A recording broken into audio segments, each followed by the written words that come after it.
Welcome back to Asinine Radio, a weekly podcast where we talk about music, and, well, that's pretty much it.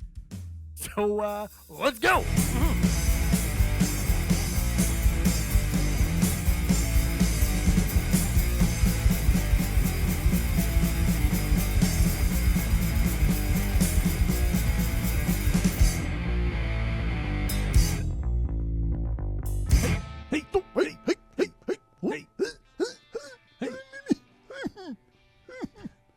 This is Asinine Radio. This is the weekly music podcast where every week we get into a different band, different artists, and we break down one of their records. We get into the music, lyrics, how it was made, and everything in between. My name is Tyler, and way out there, hundreds of miles away, is Jeff. While you're listening, go to Spotify, Apple Podcasts, give us 5 stars. If you're watching on YouTube, you smash that subscribe button, dude.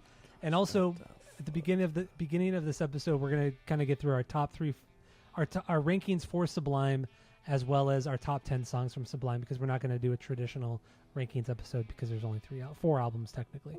So. Let's do we have we also do 6 Degrees of Tom DeLonge. Did you do any of that? Because I did not. Yeah, Ike Owens played with Sublime, and he played with Long Beach Dub All Stars. So there we can. Mars Volta to we've done it 100 times already at this point. Anti-Mask to Travis Barker. Easy peasy. Okay, so let's get into the four Sublime albums, because we only listened to the Sublime records. We didn't listen to the Sublime with Rome, because you actually listened to all of them. There's like 5 of them. There's like 5 records. I listened to, I think, the last one. I already forgot what the song was called. Sublime. Yeah, I listened to one and then hit their big song. I was like, oh, I know this song. I remember this song. Take it or leave it. That song. I don't remember that. If you hear the song, you'll be like, oh, I remember this song. I fucking hate it. But yeah, I listened to whatever that record was, and I was like, I do not like this at all. And I don't know. I don't know what I was expecting, because that's what it is. No offense to Rome, but that's just, I don't like that shit. I think it's just very boring and kind of generic music, really. It is. It's so derivative, and there's so many bands that do it that way, like Slightly Stupid, and I don't know. I don't care about a lot of that kind of music. I don't at all. It's too one-dimensional. Yeah, like it. Absolutely. So in the end, 4 records, rank them from worst to best. To me, or what's your least favorite? Wait, so we are ranking them? Well, I would just run through them real quick, like what we think of them. We're not going to do it like traditionally. I guess then if we're not doing it, just run through your 4 through 1, just in order. Even throw a banger stinker if you want.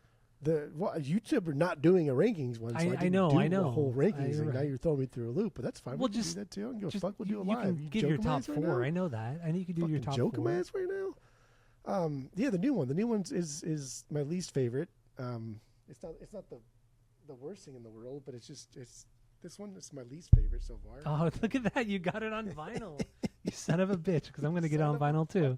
Bitch. I'm going to get it on vinyl too. Oh, white. Did you get it through your store, or where'd you get it? I bought it at Grace. Oh, nice. I bought it at Grace. Yeah, that's my least favorite right now. Bought it at Ross, and I don't know. I got a lot of nostalgia, a lot of feels. So for my number 3 this week, it's Sublime, and then Robin the Hood, and then 4 Against the Freedom. That's wild. Yeah. That's wild, dude. Okay. I mean, yeah, least favorite for me is the new record, Until the Sun Explodes. Not because it's a bad record, but just because it doesn't compare to the original 3. Number 3 for me, 40 Ounces to Freedom. I do love this record, but there are a couple songs that are questionable. Bad Fish. There's one song that's questionable to you, and the only person. Bad Fish is not a good song. Bad Fish is not a good song. And then number 2 for me, Sublime, the self-titled record. I do love that record. Doing Time is my favorite song off the record.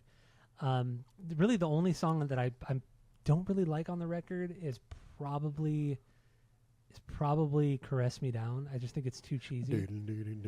Yeah, it's a little silly. Caress Me Down's so good. It's good. But I mean, if I had to pick a worse song, that's probably my least favorite. And then my favorite album, Robin the Hood. God, just how lo-fi this is, and just experimental and fucked up this record sounds. I love it. I love this record. Cisco Kid. Love Cisco Kid. That's such a shit choice for number one song. It's a shit choice. Let's get into our top 10 favorite Sublime songs. We'll go 10 to 1. You go first. Okay. I'll grab the other 10. So what do you got? Number 10, Lincoln Highway dub from Robin the Hoods. Everything you see here is once placed on the Lincoln Highway. Number 9, Jailhouse from Sublime. I think it's a cover. Number 8, Little District acoustic from Bradley Noel and Friends. Little District is also a cover. STP, Robin the Hood, Step and Razor, Robin the Hood. Mm-hmm. What happened? 40 Ounces to Freedom. Fuck, this song is so good, dude. It's a good song. God damn. Wrong Way from Sublime. Love it. I can't believe I made a top 10. Wow. I know, like, you try and be edgy. You try to be crazy, and you're like, oh, Cisco Kid's my favorite, which is just fucking stupid. I didn't say that. It's so stupid. I know it's I haven't said anything yet. It's like it's number one in your top 10. The way top 10 works is you put the best thing at the top. That yet. But you've always said it, because you always have horrible shit opinions, and this is fucking one of them. This is like a top 3 shit opinion of yours, along with like 555 being one of Jimmy Eat World's best songs. Top 5 I didn't say that's their best song. Shut up. You said it was like a top 5 song. I said it's a top 5 song, but I didn't say it's their best song. That's fucking dumb.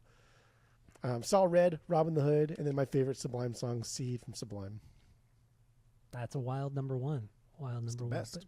I don't make the rules. It's great. It's great. So number 10 for me is Seed from Sublime. Number 9. So okay. Number 9, Paddle Out from Self-Titled. Number 8, Free Loop dub from Robin the Hood. Number 7, Date Rape from 40 Ounces to Freedom. Number 6, Greatest Hits from Robin the Hood.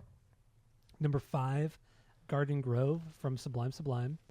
And then number 4, Step and Razor from Robin the Hood. Love the dub stuff. Number 3 is Doing Time from Sublime. Number 2, Saw shit Red take. With Robin the Hood. And then number 1, Cisco. Number 1, Cisco Kid from Robin the Hood. My favorite song. I don't know why you don't like Doing Time. That's just crazy. You don't like that. It's like it's a throwaway song, dude. It's a throwaway song. It really is. It's cheesy. It's stupid, and not even like any of the good ways. Because Sublime does cheesy very well. Sometimes, yes. All right, so those are our top 10 favorite Sublime songs. I with me at least, mine can change a lot. At least, especially my bottom 5, those can change a lot depending on my mood, because they have so many goddamn bangers. They're so fucking good. So many good songs. So there you go. But we're getting into Until the Sun Explodes, the new Sublime record with Jacob Noel on vocals and guitar, the son of Bradley Noel, the original singer-guitarist. So crazy stuff. We'll get more into that, but let's get into our origin story with Sublime, and then we'll get into first impressions, and then we'll start getting into the record more. So what do you got? Origin story, go. So here's a fun story. I went to the gas station to buy beer the other day, and I bought like a little pack of Ultras. I think it was like a 369, like a 12-pack of Ultras. But the thing was kind of big. I was like, what the fuck? It was a little bit bigger than a normal pack, and I didn't think anything of it. And I bought a couple other things too. I bought candy, some Soliditos and Mexican candies and stuff. But my tab was about like $4 to $5 more than I thought it was going to be. I was like, what the fuck? And so then I don't even know why, but it was during the World Cup, so I was drinking already. Took the golf cart over there. And then I was pouring the Ultra into my glass, and I was like watching, like not paying attention. And then all of a sudden, it overflowed in my glass and started spilling. What the fuck? And there's still like a bunch of like liquid in the beer. It's 16 ounces. Yeah, it was 16 ounces. Nice. Instead of 12. So the whole time I never noticed. I didn't notice when I bought it. I didn't notice when I picked it up. I didn't notice the fucking can is obviously bigger, fatter. Yes. And I poured like the whole thing until it started overflowing. I'm like, what the fuck, man? So I don't know. That's what happens when you're too toasty. That's after too toasty.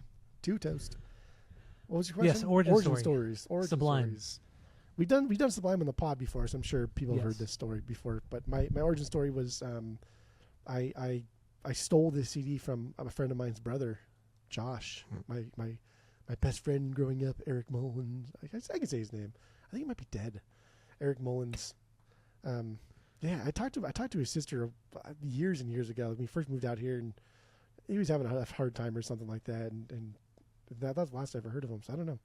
But yeah, his brother always had the cool CDs, and he was probably like, we were fucking 11, 12, and so he was probably like almost 20, maybe like 16, 17, 18, maybe. Mm-hmm. I don't know, but he had this, and it looked cool, and I had like kind of heard of Sublime, and it was their last one, the Sublime. Oh, yeah. And I kind of heard of Sublime, and I think it had just come out or something, because they were like 10 when it came out, right? 97. Yeah, 96. Oh, it came out in 96. So 9, right? Or 97. 9 or what? 9 or 10. Yeah. But I liked it, and I stole it. I took it, and I don't know why. And I never told him about it. I'm trying to get his phone number and tell him about it. He's gonna laugh now, or if he ever noticed. If he ever knows, he never said anything.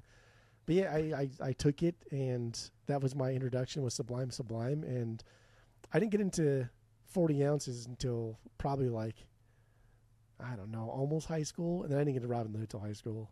But yeah, it was very kind of like eye opening is kind of a different like the wrong word, but it's very motivational or something like that, because some of the people that like made me want to play guitar was like Chris Crabba. I don't give a fuck, but I like the way Chris Crabba uses chords. I like how he plays acoustic guitar, a lot of openness, a lot of just big open chords, and I like that. It's like that's how I want to play. And then like Eruption was a big one for me. Like I don't ever want to be like that, because I think that's going to be too hard, but that just sounds fucking hot, dude. That sounds badass. And then like Bradley Noel is my favorite guitarist, and so listening to him play the guitar, I was like, damn, this is just so fucking cool. This guy's doing so many different things, and he liked a lot of the same music I like, a lot of hip hop, a lot of punk, a lot of reggae. I was like, this is cool. And ever since then, I know. Eat it up. Killer guitar player. He was. His son, not so bad too. He's a pretty decent guitar player. But anyway, my origin story was, hearing them on K-Rock, not really caring too much for many years. Around 98 when I started listening to K-Rock, because I was a young teen at that point. And it wasn't my thing, because I liked nu metal, I liked punk. It wasn't heavy enough for me. And then one day I don't remember what I heard, but I don't know. I think it was like friend of the pod, Sean. He burned me the Greatest Hits CD, and I listened to the Greatest Hits CD. I'm like, oh my God, this is actually really fucking good. So I went out and bought the self-titled record. I was like a freshman in high school, and that's where it kind of all started. I got that one. I got 40 Ounces to Freedom, and then I didn't actually hear Robin the Hood until several years later. So like late high school, maybe right after high school, I got into Robin the Hood. But it was really just hearing them, not caring, and then friend of the pod Sean showed me the Greatest Hits, and I got hooked on that. So that's my origin story. Good. But anyway, first impressions on this new record, Until the Sun Explodes. It came out June 12th of 2026, so not even a week ago, or maybe not even a week ago. It's the 17th today. Yeah, not even a week ago. So, I've listened to it several times this week, and I'm going to get it on vinyl. I just haven't gone to the record shop and bought it, but I know that you got it, which is great. It's fantastic, because it is a good record. It is a good record. That's my first impression. It's a great record. It's a lot of fun, and you agree. Yeah. So they put out Ensenada. I don't know when the fuck they put that out, like months ago. Like last year. Like Ensenada was long fucking time. It was like a year ago almost.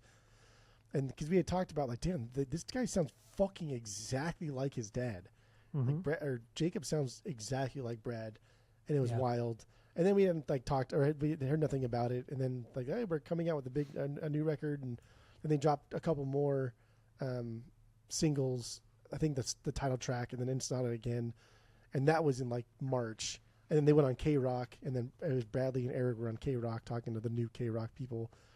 I don't know either of them too, but then they were talking about the record, and they were talking about the Travis and then the Feldy correlation, and that's when we kind of were like, fuck, man, no one's really we don't know who's producing this, we don't know what's going on here. But that's when Jake was like, no, we did jam a lot with Travis, and we did do some songs with Feldy, but none of that stuff was on this record. They have nothing to do with this. I was like, okay, awesome. Fuck yeah. Even in the comments on YouTube, everyone's like, oh, thank God. Not that we're saying this is going to be the best record ever, but at least we know it's not going to be total shit, because they're not a part of it. Exactly. So yeah, and then I kind of just held off. I was like, okay, I liked Ensenada, but it's not my favorite song on the record, and it has my least favorite like lyric on the entire record. And it's like, okay, I'm just gonna wait. I'm gonna wait What's until the the record lyric? comes out. It's when he talks about making love to a whore. Oh, okay. I know. I want to make love to a whore. I was like, I don't know, dude. That's just like it made sense in Brad's time because in Long Beach in that era, it's still a lot of parts of big cities. There is a lot of prostitution but it was part of like the punk culture and in Long Beach. So whatever. But like now, like, come on, man. It's a little tacky. It's a little tacky. I agree. Don't you think you're a little too old for this, you know? So I didn't listen to anything outside of Ensenada until this week when it dropped. And my first listen, dude, fucking loved it. My second listen, I was like, dude, this is fucking amazing. And then my third listen, that's when I started taking apart. Like, okay, this song clearly took inspiration from this and this and this and this song, part of this one, and lyric from here. And then I just realized, like, this dude like did his homework. He's like a Sublime historian. Like Jacob wrote all of these songs to like throw in little like tidbits and little like Easter eggs for people that love Sublime. Yeah. And it's cool. They're borrowing like chord progressions. He's borrowing little riffs. There's a bunch of little like a Santeria, like a couple parts of the solo in Santeria are peppered in throughout some of these songs. I'm like, God damn, dude, this is like the best possible like send off homage thing you possibly could have done. And you get this guy that sounds just like him, but it's not like an impersonator. It's his fucking kid. It's his kid, yeah. And like Jacob spent his entire life not doing Sublime, you know, like he tried really hard to like not be Brad Jr. and follow in his dad's footsteps. He tried to make a name for himself, and like he's it this shit too. And it is kind of sad. You see like the generational, like drug abuse and alcohol abuse. Mm-hmm. But then he comes back and hooks up with the guys again. And, dude, Bud and Eric sound fucking tight. They sound so good. They sound so goddamn good. It was incredible. Especially Bud. I mean, the guy's old, and to still like chop it up on the drums like that. He's so crisp. Yeah, he's so. The hi-hat work is fucking like robotic. And this guy John Joseph produced this record. I don't know. He has no wiki link. I didn't really look into him too much, but I mean, this record sounds great. It honestly sounds fucking great. The mix is great. So this guy John Joseph produced and mixed the record. He played quite a few instruments on the record too, various guitars, mellotrons, things like that. But yeah, I mean, I think the production is like some of the best sounding shit in like modern pop music, pop or modern rock music. I think it sounds great. It sounds amazing. Yeah, great drum tones. I mean, absolutely, the snare sounds incredible. And I'm a sucker for a good snare. Like, you got a good snare in your album or on your song, I'm gonna probably be hooked. Like, it's so important, and nobody fucking can figure out the snare drum anymore in mixes. But goddamn, it sounds incredible on this. And not to mention, Bud is a great drummer. But Eric Wilson too. I mean, he's just ripping it up, just fucking ripping it up like it was nothing. Like he just picked up where he left off in 1996. It is wild. It does sound like a continuation. It does sound like a fourth record that could have been out in 96, 97. Mm-hmm. And I think having all the people, all the guests on this, that's just where we're at now in music, and that's take it or leave it, as Sublime Rome would say. But these aren't the guests weren't like overbearing. They were perfect. They were perfect, all of them. But I think like that's what, because Bradley loves this shit, dude. Like he'd like to do things and hook up. Like Gwen Stefani, one of their biggest songs is with another person. So I think he liked doing this, and he liked being in the scene. And it's hard to tell because he died so fucking young, just like 28. so young. 28. So it's hard to tell like what he would have liked or what he wouldn't have liked. And I know it's a big thing. Just get out of the way. I know it's a big thing with like the MAGA movement and Sublime, and they played at an event that was owned by like a Trump property or something, and then the guy that ran Punk in the Park donated money to Trump's campaign, and then I think he donated like canceled. I think like he donated $200. Yeah, I think it was like some insignificant amount to anything. It's like, come on, guys. And then I mean, it was a little wild. Like $200 goes to Trump, and then the Dropkick Murphys pull out and say, "We're never fucking playing with you again." Ruined his entire career, everything he's built. And I don't know. What makes it so bad is like an instant, like, okay, yes, Trump is bad. Obviously, he's a piece of shit. We all know that. We can all agree upon it. But canceling the guy who put on Punk in the Park Festival because he donated $200, when bands start pulling out and the festival gets canceled, all those people lose their jobs. Everybody, like hundreds of people, the road crew, the fucking venue crew, everybody loses their job. The restaurants, the that are restaurant, around everything. the area, Yes, the Uber drivers that are everybody relying loses on their that job. money. Exactly. And it's just come like people on, don't dude. for $200 because you're that upset because you pretend to hate Trump so much. Like, And come like, on, who even knows fuck like off. why he did it, right? Politicians are good at lying, and he could have been Yeah. duped just like everybody else was duped. Like whatever. And Fuck plus, off. it's kind of a write-off, isn't it? You donate to something, to a organization, a charity, essentially. That's kind of a write-off. So he could have that could have been the reason why he's doing it too. I don't think I've ever donated to any political person. I will never do that or donate. Even to a on charity. I think it's on your tax return. It says, "Do you want to donate money or something like that?" It's like, what the? It fuck? does. Yeah, I would Get never fucked, donate bro. anything. Yeah. But anyway, I just want to get that out of the way. People say, "I fucking hate Sublime. They're mega. They're mega." Like, calm down, people. I know. Relax. I know. Bud probably is, but whatever. But it's like, Fuck. who cares? The music is fucking killer. God Music damn. is killer. Yeah. So I do think this is something better than just like everything under the sun or whatever the. Until the sun explodes. No, because they did a cover album in like 2005 that was called something. I don't know. Everything Under the Sun was a box set that has like everything that they've ever done, all the B-sides and all that shit. But they had a covers album where like Pennywise did a cover of stuff. Oh, on there. yes, that comp that they just re-released. Yeah, they re-released it, remastered it, added a couple extra tracks. But Yeah, this I don't remember the this name of isn't just like a tribute to Sublime, right? This sounds like a Sublime record, and not just because he sounds like Bradley, but like the way they are piecing together these songs, the stop and goes. And Sublime's always been really, really good at just like getting into just aggressive like hardcore punk, and then stopping on a dime, and then getting into just like groovy fucking just reggae. And they've been really, really good at that always. And this record is rife with it. Yes. Oh, absolutely. I mean, it's like you said, or like we both have said, they picked up right where they left off on Sublime, and that stop and go of going from punk to reggae to dub to ska. Like they transitioned so seamlessly, but so suddenly at the same time. And that's because Bud's a fucking great. He's great at it. He's fucking great at it. But yeah, it is funny because I mean, Bud is a good drummer, but like Marshall Goodman, who was played a half like 40 Ounces to Freedom and Long Beach Dub All Stars, Short Bus, all that other stuff. He was a better drummer. He was a better drummer than Bud was on that first record. But Bud was just so far gone. And I was kind of reading like why Marshall wasn't invited back here, because everybody else was invited back. Like Miguel has a spoken word part in this. So a lot of people are coming back for this final thing, but he wasn't. But he was busy. He was mayor of La Palma for several years. the smallest city in Orange County. I think La Palma, is it Orange County? Yeah, I don't know if it's Maybe Orange. LA. It's right on the cusp there. No, it has right to be, on the because in border. between Cypress and Buena Park, so it has to be Orange County. Yeah. Okay. But you're right. It's very small, but it's also very rich, and it's weird that he was mayor for I think it was 2 or 3 years or something like that. Of La Palma. Yeah, how fucking Oh, weird, yeah. how bizarre. Yeah. So maybe he was just busy. I don't know why he's not there. But yeah, dude, Bud slays, man. I could not believe how crisp he was. And there was one song where they have a bunch of little interludes where they do like spoken word stuff over it. But I think it's for them to be like Sly and Robbie and just get really good like heavy grooves into there. And one of them, his hi-hat work is just, I was like, damn, bro, you are killing it. You are doing such a good job. Absolutely nailing it. I never thought any of these songs were cheesy in the way like Badfish.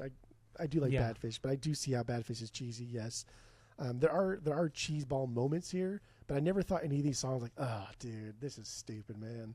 Not even once.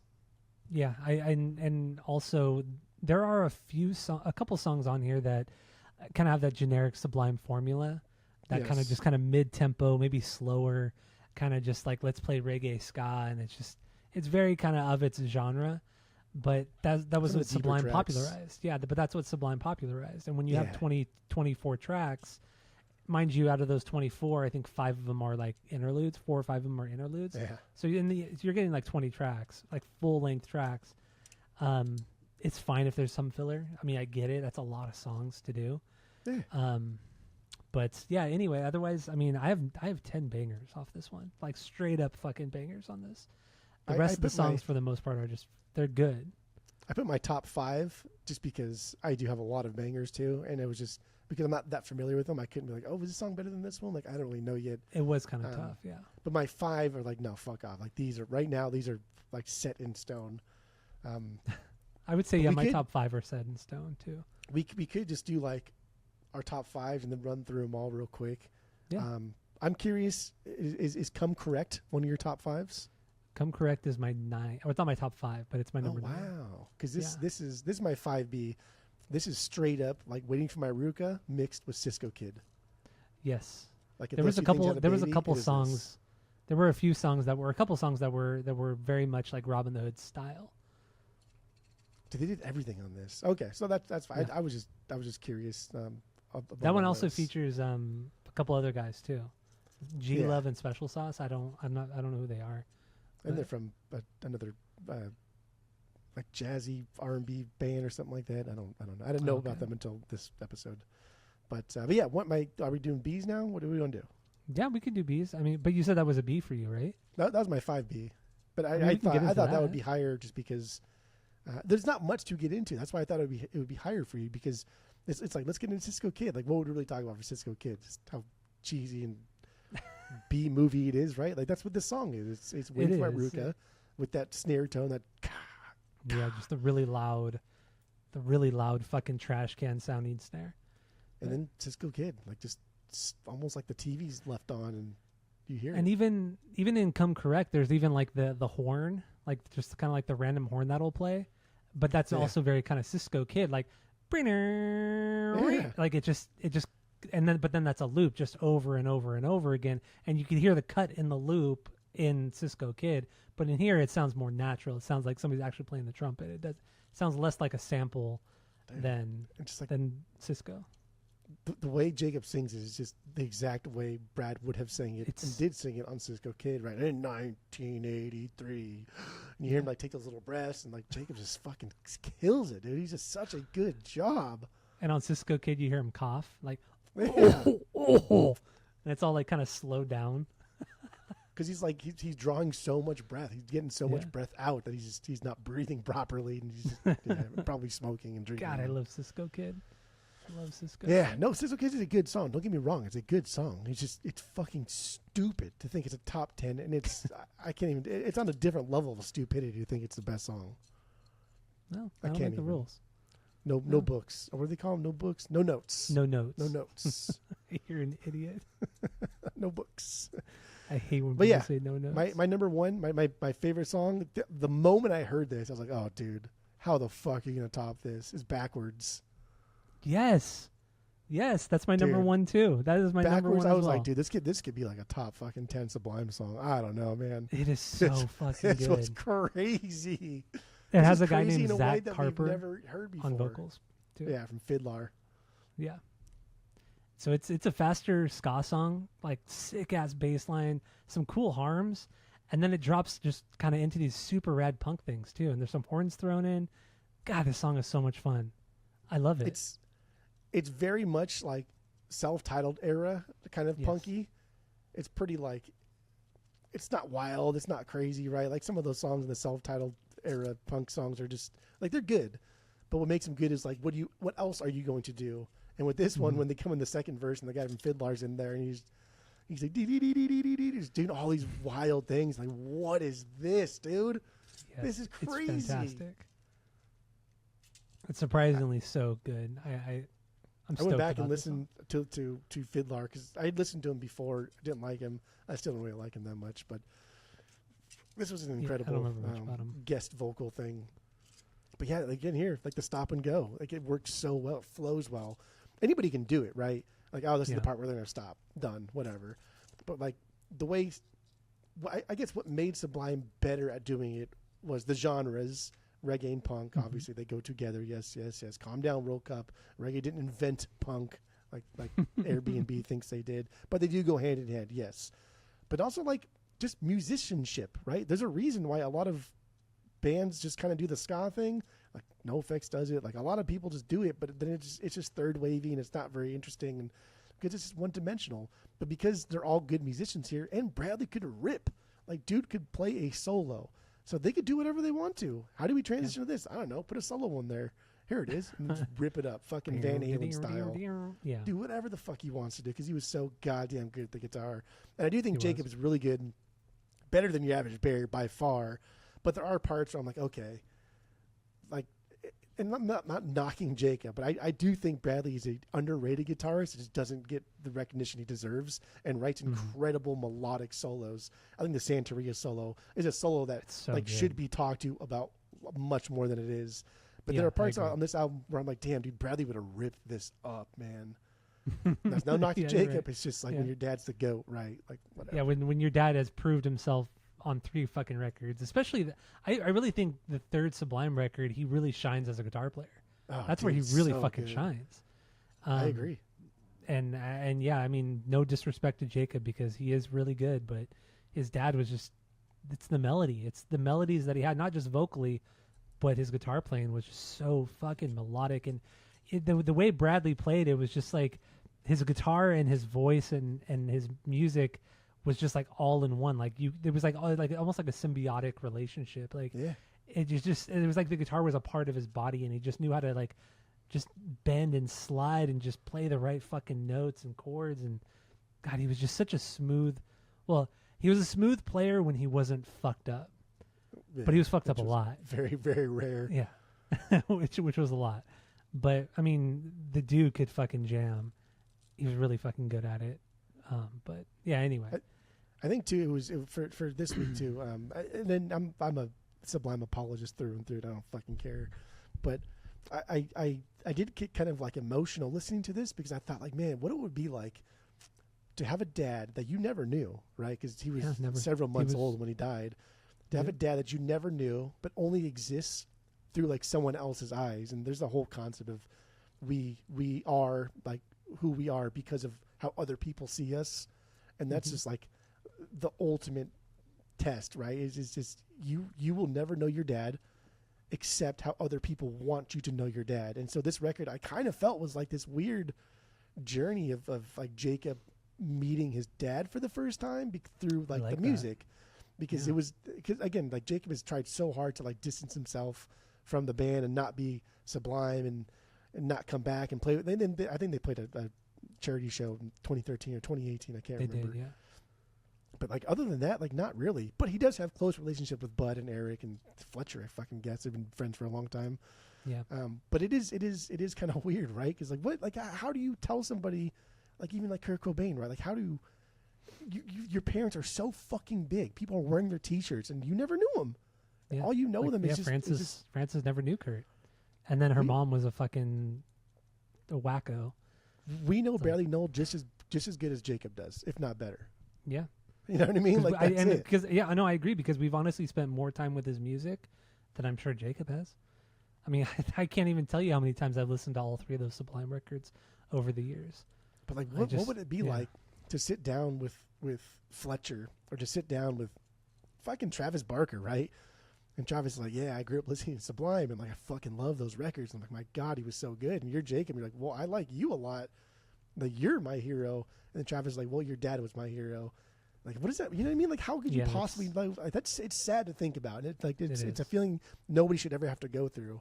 But I did kind of feel, I got a little emotional going through this record because I was like, I don't know, man. This kind of seems like Jacob's finding a relationship with his dad that doesn't exist anymore, and I thought that was kind of cool. Because then that thank you at the very end, I was like, oh, that was. I know that was a cool homage to 40 Ounces to Freedom, who did the same thing in the last track, Thanks.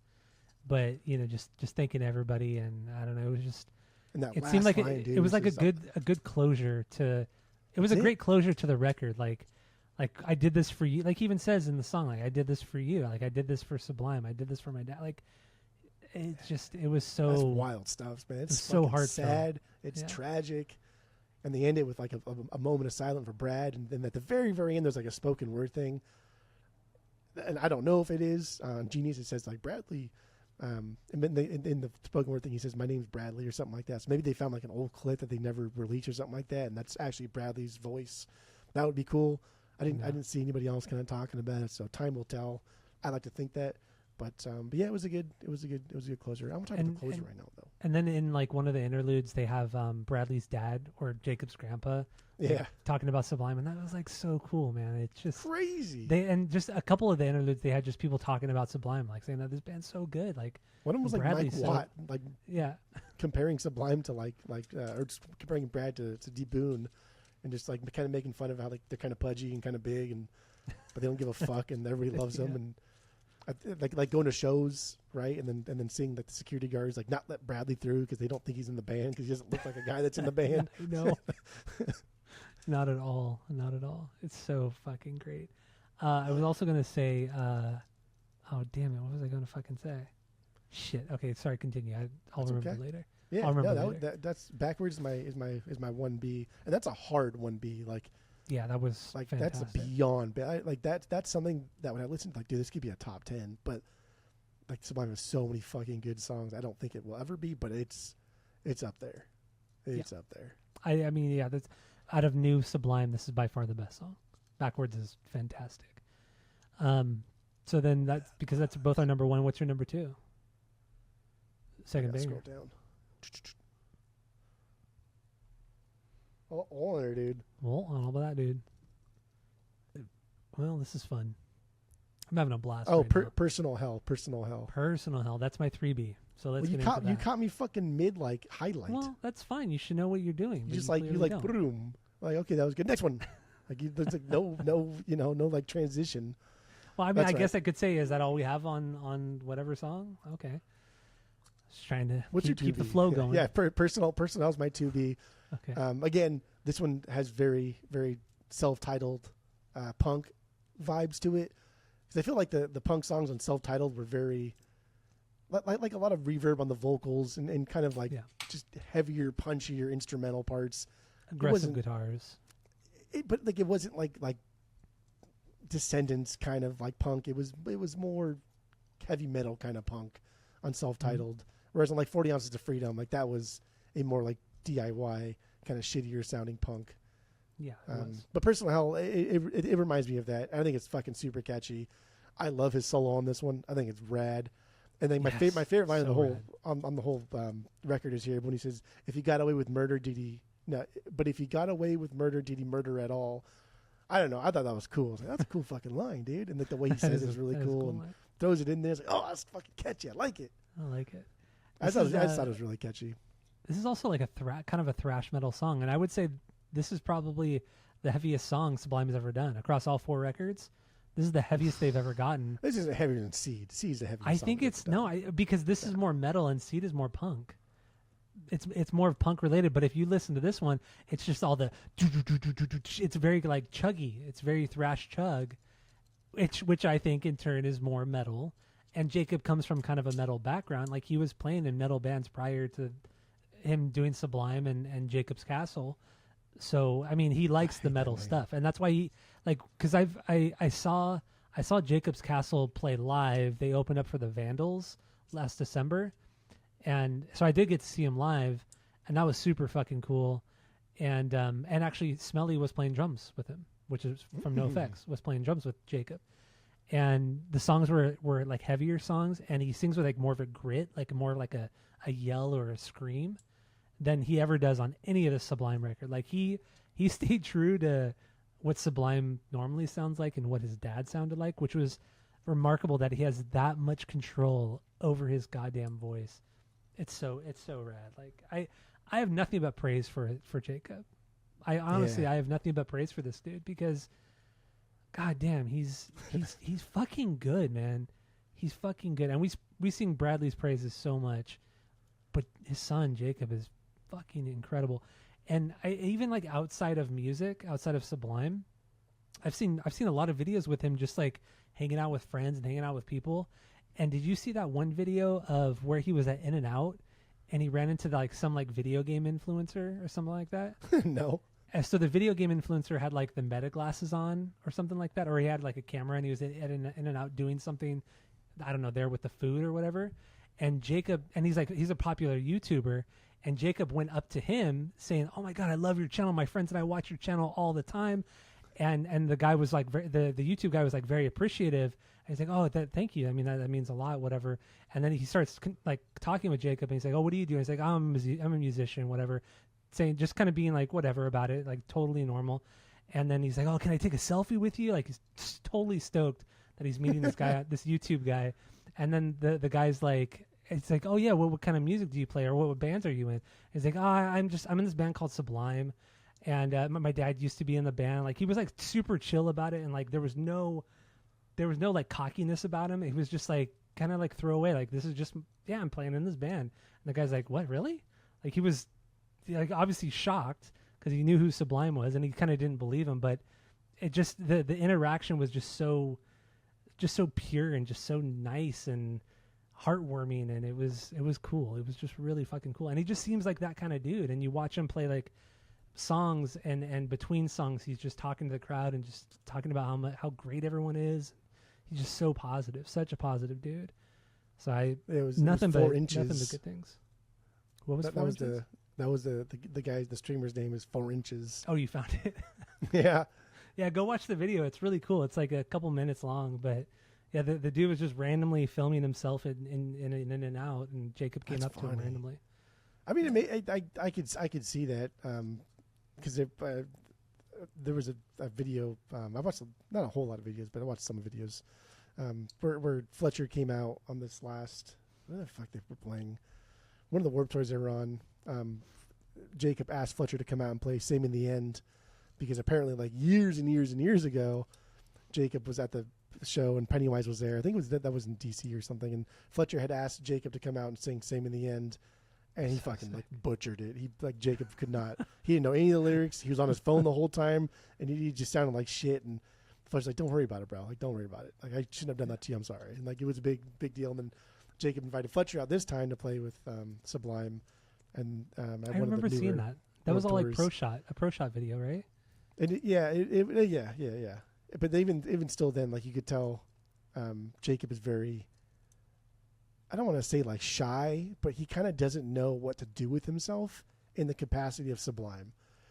Because like Bradley's not a guy, he was never a guy to like run up and down the stage and jump off things. Like, he was pretty chill. I mean, they're all fucking stoned and drunk and high, so he was just chill. But like Jacob's got a little more energy, so he's kind of running around like singing in the end, but then he would forget some of the lyrics, and like you can see Fletcher kind of like go like this and like shake his head, and it was just cool. And then that's when he said like, "Oh, Fletcher, like he's my Uncle Fletcher, because he's always like been there for me."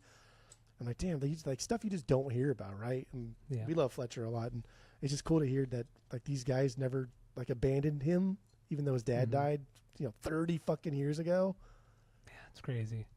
And there's got to be an air of like animosity too, right? Like Jacob had to have gone through it, right? Like, fuck my dad. Oh, sure. Why did he have to die? And everyone gets to talk about him, but I never knew him. Like, that's some dark shit, dude. And I get why he went through the stuff that he went through, but I'm glad we have this now.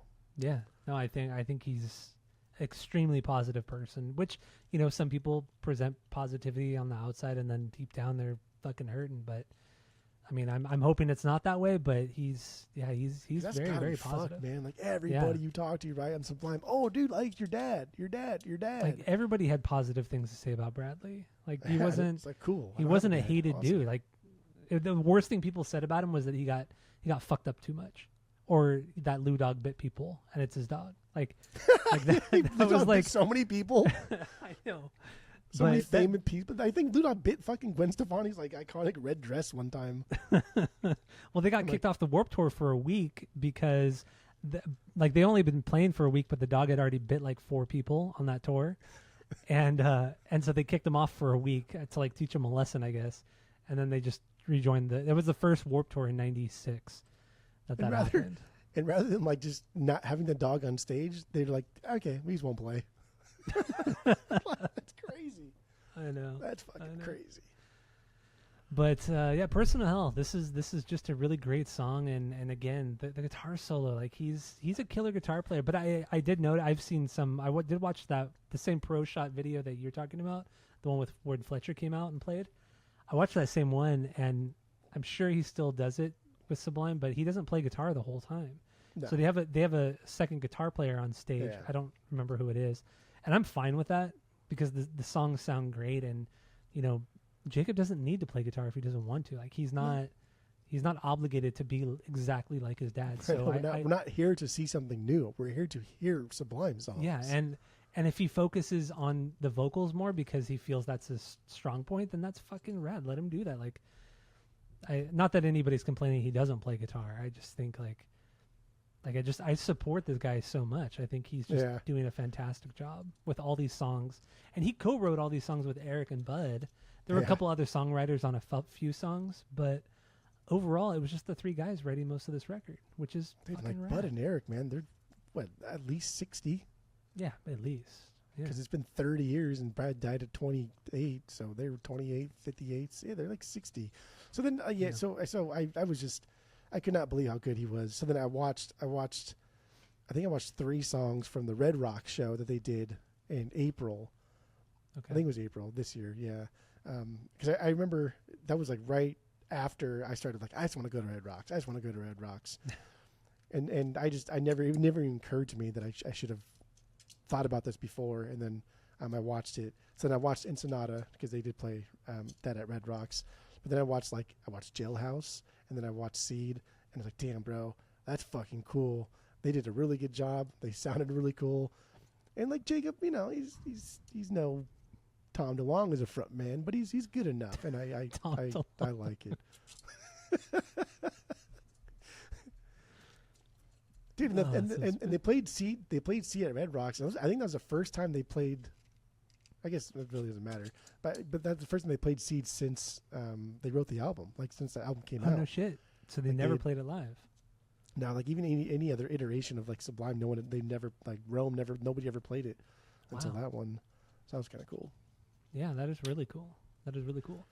Yeah, also, self-titled record. Going back to the "Thanks Again" song, what was really cool too is that, you know, toward the end of the song, he thanks all the different versions. Like he's like, thanks to the version 1, 2, 3, and now version 4 of Sublime. And I like that he shouts out, but he doesn't. I don't think he ever shouts out Rome specifically. No, I don't think he ever actually says Rome, but he just shouts out to that version of Sublime, which is rad, super rad. I mean, it really, like, Sublime died with Brad. Like it just did. It did. Like Nirvana died with Kurt. Like there's no coming back from that. There are still other people in the band, yes, and they are good, and they all songwriters, and they're solid. But like, it's just done, dude. It's over.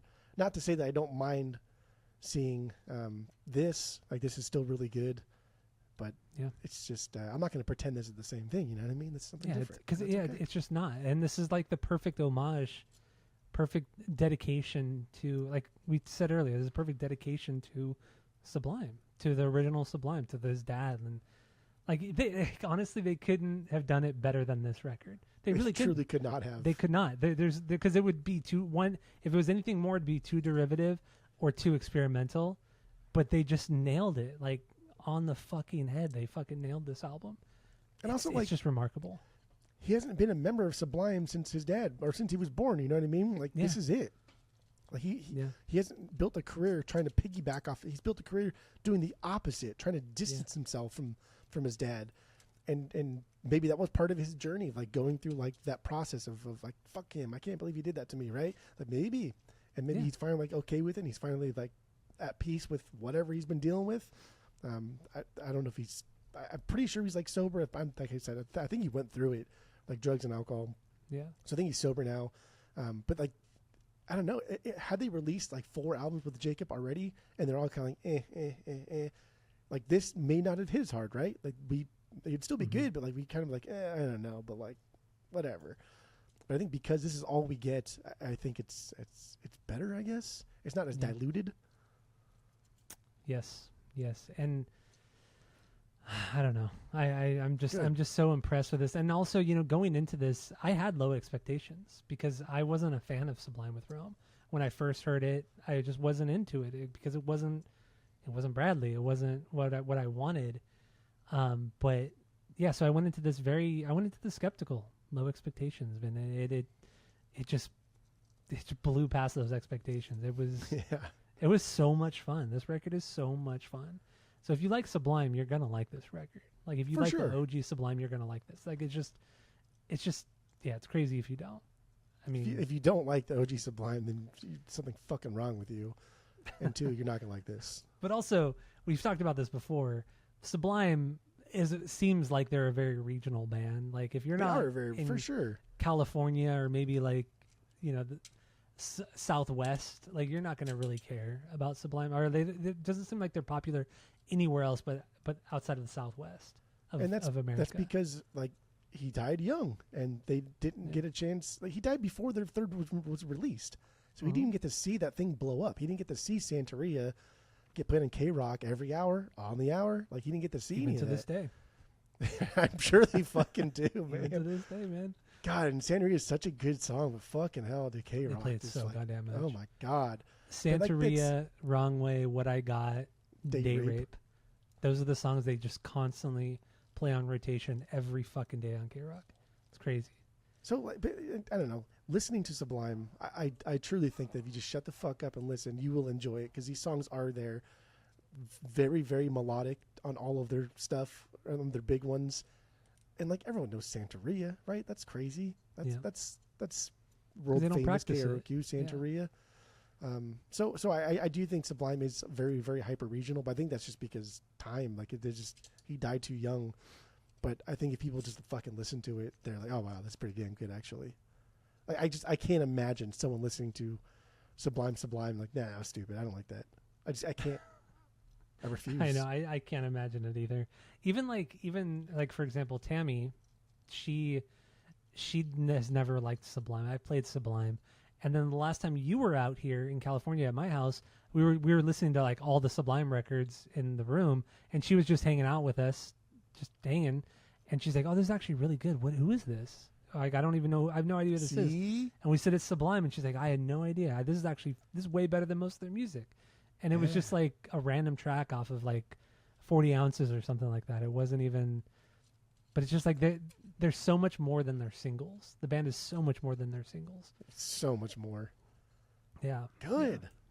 Yeah. But I do love this record. It's a fucking great record. So that was your number 2? What was your Personal 2B? Hell? My 2B. No, my 2B was Personal Hell, which was your 2B. My 2B was Personal Hell. Oh no, my Personal Oh, was my your 3B. 3B. Yeah, 3B. Yours was 2. My number 2 is second banger, Wizard, the second song. Wizard. That's a good one. Does this sit anywhere for you? Yeah, no, I do like this song a lot, like a lot, but it was not a top 5 banger for me, no. But this is close because like there's so much. First of all, the 4 count and the tick, tick, tick, tick, just like we did in Date Rape, right? And I like actually how the song is pretty straightforward. Like this is the new Date Rape. Even the solo is pretty It's just like not as date rapey. fast. It's just not as fast. That's what Because it you is. can't play as fast, and that's Yeah. right. Like that was the first time I was like, damn, you're a good guitar player, dude. And again, not knocking him. No, I meant Eric. I meant Eric's bass playing. Oh, well, no, the whole thing isn't as fast because they can't play as fast. They're old. Yeah. They can double time pretty quick, but they can't keep up that They pace can't keep throughout the 3.5 whole song. minutes. Yeah. But then also like Eben. There's a lot of Eben on this song. My friend Okay, Eben. I can see that. Yeah, from that song. This song is amazing. I think it's fucking badass. I like. I think it is too. I mean, really Eric leads this whole song like he does on Day Rape.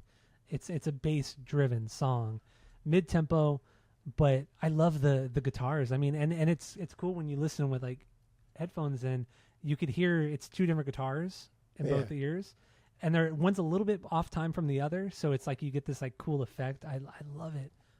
It's just it's a great way to like introduce the band again after 30 years. Like this is what they were doing on Sublime, and this is a great way of just like saying we could still fucking make a great fucking song like we were doing in 1996.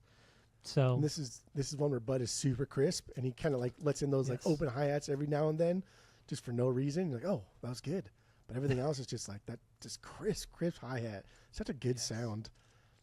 Yeah, I love it. I love Wizard. Good. So that's another one. What's your? Well, I guess we did your 3B. Oh no, we did my 3B. Sorry, which was Personal Hell. What is your 3B? Casino Torremino. Tormina. That didn't make my banger list. Yeah, but I'm down I to talk about it. I figured that's fine. That's like the more acoustic one. This one reminded me of It like is. Little District or like KRS-One or I stuff don't. like KRS that. One's like a lower tier song, Sublime song for me too. That's because you. I mean, obviously we know your taste in music in general, and then with Cisco Kid being the best Sublime song that you think, obviously we know how your taste in Sublime is. So that makes sense.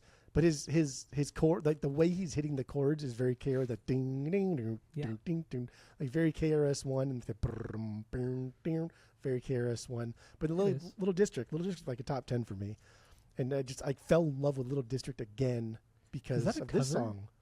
Yeah, it's a cover from an old like 60s unknown reggae song that it's hard as fuck to find, and it's only released on like 145 at one point. I don't know how the fuck Brad found it, but isn't that crazy? Well, right? Like even Jailhouse. I mean, that's a Marley cover, but that's like a mid 60s, like early Wailers cover. Yeah, that was still super Bob obscure. Marley.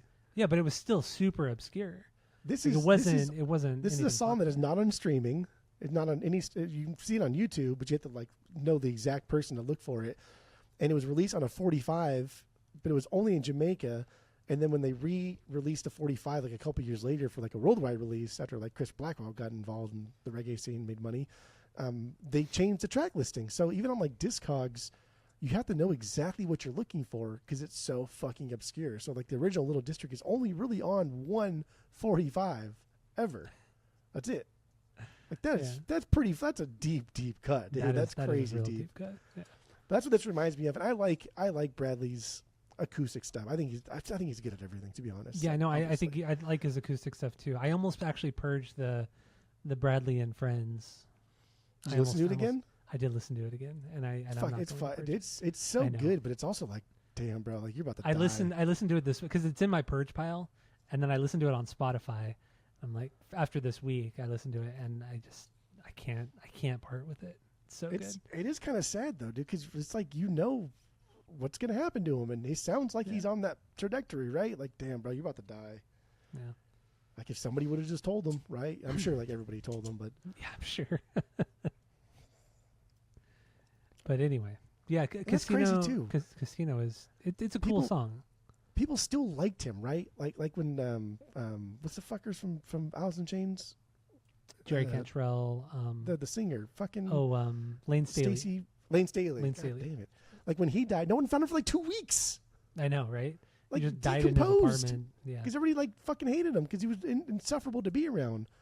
But like Bradley, like people still liked him. Well, Kurt Cobain was the same way. He wasn't found right away. It took a day or like a week to find Kurt, I believe. He was insufferable to be around. That's true though. But also, Sublime were on tour when he died. You know, it was the same. It was the same kind of thing when Chester killed himself from Linkin Park and when Chris Cornell killed himself from Soundgarden. They were all on tour. They had just played a show and they had killed themselves that night or the day after. That's crazy, bro. I refuse to believe that had Bradley died, not on tour, it would have taken longer than like 3 days. Maybe, yeah. I mean, we'll never know, obviously. No, I know. But okay, yeah. I mean, you do know some things, I guess. Okay. But Casino, yeah, Casino is a cool. It's a cool acoustic track. There's some cool like lead electric guitar in there, like some reverb guitar. Yeah, plays some cool leads. Also, dude, he sounds identical to Bradley on this song. Dude, every song, like I mean, identical. I can get into it on some other songs specifically, but he has his dad's vocals down to. I mean, he's not even covering his dad's voice. Like these are his own songs, but he still has the same nuance that his dad had in his vocals, where he'll just be singing normally, and then he'll go into that whisper, he'll sing in a little bit higher octave, but he'll like whisper it, and then he'll go into this like cool vibrato thing. Like what? Like it's just it's something I only really hear Bradley do until I heard this record with Jacob, and Jacob does the exact same thing. Like the way he can just move his voice up or his vocals up and down like that, it's exactly like his dad. Like it's crazy. Like he sounds I just I fucking wild, dude. It is why every time I listen to this record, almost every song I kept thinking like, this has to be Bradley. Like Bradley has to be alive. Like there's just no way. It's remarkable. Like and like when you look at a guy like John Lennon and his son Sean Lennon, Sean does sound a lot like his dad John, like a lot. But there's something there where like, okay, this is not John Lennon. Like it's a little darker, it's a little more melancholic. But with Jacob, I mean, this is just I've never heard anything like this. And like you said, it's all iterations. It's when Bradley's yelling, it's when he's whispering, it's when he's singing, it's when he's like talking. It's every little trick that he has in his bag. Jacob sounds does exactly like it. It's crazy because I mean Bradley did so many things with his voice. He was so all over the place in styles and just melodies. And Jacob just does it so easily. Like I don't think any of it was intentional. I really don't think any of it was intentional. It doesn't sound forced or anything. I think it's amazing. Yeah. But yeah, Casino is fantastic too. I mean, I don't have any stinkers on this record. I don't a couple either. songs, like I said, they're like, okay, this is like formulaic kind of Sublime, but still better than the generic kind of ska you get from this era. I mean, that is what made like Sublime so great, and for me, timeless and classic and historic was third wave ska. People don't really like it. I like it a lot. A lot of people don't like it. I see how people don't like it. It's very formulaic and stupid. That's not what Sublime was. But then, he dies, and third wave ska just gets out of hand in the fucking late 90s into the 2000s. And like, what other band really sounds like Sublime? A lot of bands sound like parts of Sublime. A lot of bands will sound like punk and then maybe throw their ska thing in there, like NoFX does. But like, no band really sounds like Sublime. Like, no one's ever really tried to do this sound because that's a tough sound to do. And even like your Peppers and then Slightly Stupid. Pepper, yeah. I don't like Pepper either. Like these bands sound like part of Sublime, and they have like a faster track here or there, but it's not part of their being. Like these are like Bradley and these guys are punkers. They like punk music, but they also like reggae and they like hip hop and they like soul music. And so, but like at the heart of it, they're always going to be punk. Everything's going to be fast, aggressive, very fuck you, and at heart. And so nothing ever sounded like this. Yeah, and bands like Pepper and Slightly Stupid, they take the cheesiest parts of Sublime, and that's what they base their entire career off of, their albums off of, is just that kind of, that really cheesy Bad Fish, like really cheesy parts of the Sublime. Bad Fish. Yeah, dude, that's really all what their music is, and it's just like, God, it's so boring, and just, they're just missing the point. It's like, I don't know. There's so many of them, though, right? Like Dirty Heads is one of them. 311 is fucking one of them. Like 311 is so fucking boring. Sorry, Joseph. What was the guy's name? Isaac. Yeah. Worst taste in fucking history. That's okay though. He made us do 311, then he made us do Audio Slave. Oh my god, dude. So bad. But he also loved it. But he loved it too. Oh yeah, he did tell us to do Beastie Boys. But he also loved the episodes we did on 311 and Audio Slave. Those were tough. He loved it. 311 was tough. Audio Slave, that band is just not good. I don't care. All right. So anyway, enough bashing on fourth banger. Our lovely listeners. I know. So fourth banger. What do you got there? Figueroa. Figueroa. Figures. That is my 10B. But let's get into it. So like this, I think this is the closest to like the Santeria pop cheesy of like Sublime. If Santeria and Bad Fish are probably the cheesiest songs that Sublime has ever done, this sounds like it is that. I do think this is an incredible song. I think this should have been the big single hit besides Ensenada. I don't think Ensenada is as strong as this. This should have been it, right? That whoa, like that's crazy, bro. Like, are you kidding me right now? Like, who doesn't want to sing along to that? Are you stupid? So like, this should have been it. Like, yes, it's cheesy, but Sublime did write some cheesy songs sometimes. But man, dude, they throw a lot of the G-funk sound on this fucking album too, right? That like Dr. Dre, dude, like, the synths. The synth, What? the soundscapes are so What are good we on this. doing here? That's why it made my banger list, even though it's low on the banger list. But that's why it made it, because there was something unique and different. And it also, the song has a lot of the pop sensibilities of like the catchier, poppier stuff of early Sublime. But it also has like a lot of dub stuff. There's a lot of dub on here as well, and that's also another thing that separates it from the big pop hits of Santeria, Wrong Way, What I Got. Yeah. But It's a heavy, deep groove too. it is. And again, that's like Bud just hitting those hi-hats, right? Even there's a couple of parts too where it's just like a little bridge thing, and they're kind of just grooving, Eric and Jacob, and the little turntable in the back, and all Bud is Yes. and that's it. All backed by a really, really strong melody. And again, he kills it, dude. The singing's really good, and it's catchy. Yeah. I just can't get over that. Whoa. I know it is Fucking definitely good. cheesy, but it's cheesy though, so cheesy. That's my least favorite part of the song, but everything else makes up for it. I love that synth so much. Like it's the synth part of it is a little jarring because they don't really fuck with the synth all that much on this record, No. or at least not to that extent. And it comes And in it like just- the latter half of the record too. Yeah. Like 3 or 4 songs. Like, why do we keep doing this? I like But it. it's so good. It's so fucking good. But anyway, yeah, I think Figueroa is a great song. Whoa. Good girl. So that was your 4B. You got anything else on this 4B. one? All right.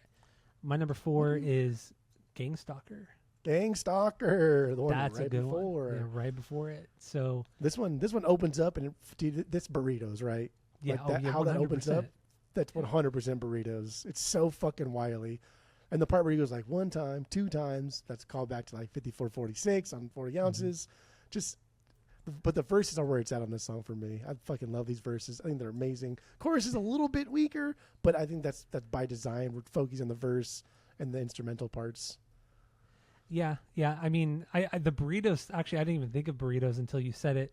But it's very, very reminiscent of that fucking wily guitar playing. Like it's just The intro. the intro is so fucking good. The chorus does go halftime, which I'm not usually a huge time of halftime choruses, but they make it work. They fucking make it work on here. I think Bud has some great parts during those choruses as well, some incredible fills. It's so much fun.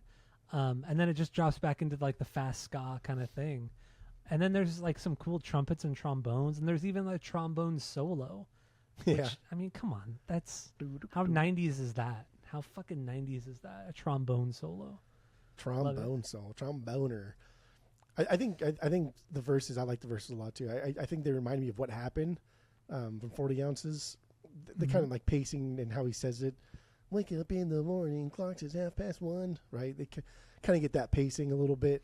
I think that's by design, or all the songs just sound the same. Either way. But yeah, this is a banger, dude. This is a good song. This didn't make it like a top 5 for me, but I love this song. Good. Wow. I like it. So what's your 5B? Or no, you already... I only did 5. That's it. Oh, that's right. You only did 5. That's right. So my 5B, I think it only really needs to be talked about. I mean, it's really good, but it could honestly be interchangeable for me. But 247-369, this is the song with Pennywise. I mean, even if it wasn't a banger, I think it's a song that we should talk about because of the relationship that Pennywise had with Sublime. Obviously, they probably had a lot to do with getting Sublime back together with Jacob, or getting them together with Jacob, and then also connecting them with Joe Escalante, who is the manager of Sublime and has been since Jacob joined the band. And Joe Escalante is the bass player from the Vandals. So he's also a lawyer and all that kind of shit too. But no, I think this song's really cool. Like this is like one of the coolest punk throwbacks to, I'd say 40 Ounces to Freedom, or even Robin the Hood maybe, that they've done. I mean, there was nothing this kind of like straightforward punk on Sublime, but this is just, it's Pennywise, man. It's Pennywise with Jacob. It's cool, man. Pennywise with Jacob. I will say, I like it a lot. Had you not like if you didn't know Pennywise was on this track or whatever, it doesn't sound like Pennywise. It doesn't really sound like Sublime because it's a little bit different. So you might think like, oh, like who played in this one, right? Like who played drums for this one, or what happened to this one? Because I just don't hear Pennywise here, and fuck me, we just did Pennywise. What's the drummer's name? Byron.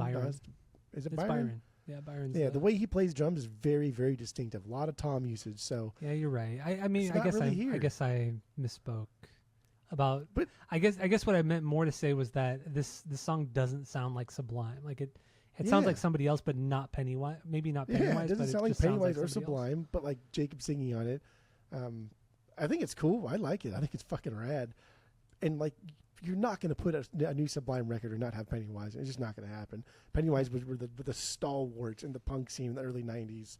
Like, they took Sublime on tour with them before anybody knew who the fuck they were back in like the early 90s, helping them out, right? Funny how Pennywise did that with everybody. The Offspring, Blink. They did with the Offspring, like, Blink. Yeah, I mean, they did that with everybody, man. They took everybody on tour and like just, Pennywise are just so underrated in that they just catapulted so many bands into, not stardom, but just like got them started in their careers. Like, so I mean that's pretty much it for me when it comes to this song, the Pennywise song that they did, the 279 song. There are some other really great songs, like The Problem With That is, that's a great song, cool kind of dub song. But I mean, I'm fine just wrapping it up at this point and then just rating the record. You good? Yeah. Okay. I mean, Ensenada was the first single that they released. Yeah. The big one. Is this like a top banger for you? It's my 7B or 8B. Okay. 8B. Yeah. It's still a great. It's still a good song. They sound great. This is one where his lead guitar riff here, it sounds a lot like a solo part in Santeria. So like the first track in, you're already getting like, oh cool, like they're paying homage to the early days, and the song, it does rip. It's cool. It's got everything. It's got scratching, solid solo. It does. I don't know. It's cool. Which actually, I also read too that after Brad died, they kept his stack, his Mesa Boogie triple rec, and that's what Jake uses when he plays. So sick. I love that. I fucking and that's love fun. that. That's something else, right? Just that's cool. No, I really do love that. And Ensenada, like when I did hear that song originally, maybe 6 months ago when it originally came out, I thought, okay, this is cool. Like it does sound very Sublime, but it seemed a little cheesy to me. And even now, like it does sound a little cheesy, even though the song is really good. It has like the cheesiness of Sublime on there, which isn't ideal, but it's still rad. I'm glad the rest of the record doesn't really sound like this. Yeah. Like they try way harder outside of this song. It's still good, but it's just the record itself is so much better than this song. And Sonata's just sounds so good. Weaker. So good. But once again, it's like the production and the mix sounds like it's straight out of 1996. Like Bud's drums his snare sounds just like it did in 1996. It's remarkable. It's fucking crazy good. I agree. I mean, this could just go into the wrap up too. I don't think there's anything else I really pressing to get out. Also they have HR in one of these songs, and Bad Brains was Bradley Nowell was a huge fan of Bad Brains. They never got to hook up, so that was kind of sad. But it was cool to see his son at least hook up with HR and throw something out there. That's close we'll get, and that's cool. And sucks that Bradley never got to work with Bad Brains or HR in any capacity.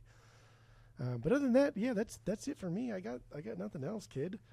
I agree. I think this record sounds phenomenal, and now knowing that Jacob is using the triple rec Mesa Boogie that his dad used, and that's a big part of their sound, the Sublime sound, right? The Ibanez guitar and just like metal on metal on metal on metal, heavy shit. So that's a big part of like the early Sublime sound, was just these big fucking metal parts and things, but let's slow it down and ska it up a little bit. Like add some reggae to it. That's just wild stuffs. This is everything that I wanted this record to be. I didn't have low or high expectations. I thought like, okay, this will be fun to at least talk about Sublime for an hour and just gush over Bradley and everything else. And we didn't do a whole lot of that. No, but I thought I think we balanced it really well amongst all four guys. Bradley, Jacob, Bud and Eric. I think we balanced it well. And there is a lot to talk about here. And so I thought at the very least, we could spend the week listening to Sublime, which I'm always for, and then just talk about Sublime for like an hour and maybe make fun of this a little bit and be no big deal. But I could not believe how blown away I was. I could not believe how much I really, really enjoyed this record. And maybe it's just like my bias coming in where I wish that we got more Sublime than just the 3 and the B-sides and acoustic and live stuff here and there. Like I wish we did get more. Whatever. That's the way she goes, right? Yeah, this is the way she goes, dude. This is not a perfect record. It's just not, for being like objective here. But this is a perfect last Sublime record. If this is the last one, I kind of hope it is. This is a perfect last Sublime record. So, I still think it's good though. I'm gonna give 2.4. I'm gonna do 2.4. Yeah, no, I like it. I like it. Yeah, final thoughts for me. I think this is a great homage to Sublime with his dad, and I think he did a fantastic job channeling his dad. I don't think none of it felt derivative. None of it felt like he was trying to be his dad. It all seems so fucking natural, and I did have low expectations for this, and that's fine. The first 3 Sublime records were just unreal, just so fucking good. But I mean, whenever you see bands come back after 10, 20, 30 years and put out 30 years, or especially with a band with a new singer, it never turns out good. Like I've never heard a record. I can't think of any records that have come out decades later from a band that sound almost just as good as the original stuff. Like outside of the Sublime, it's remarkable. It's fucking remarkable. So with all that being said, I have nothing really but positive things to say about this. I think it's a beautiful record to his dad. I mean, it was really a guy who never knew his dad, who never fucking knew his dad. Dude, I can't get over that. That's just, it's so fucking it's heartbreaking. tragic. Yeah, it's heartbreaking. It's tragic and beautiful at the same time too, that he was able to channel this stuff. And because like he can't even just hear Santeria, and like he can't be sad, right? Because what are you sad for? You never even knew him. Yeah, you never knew him. That's sad. Yeah. Oy. All right. So with all that being said, I'll give this a 2.5 out of 3. I think it's a great fucking record, man. And I'm gonna keep going back to it.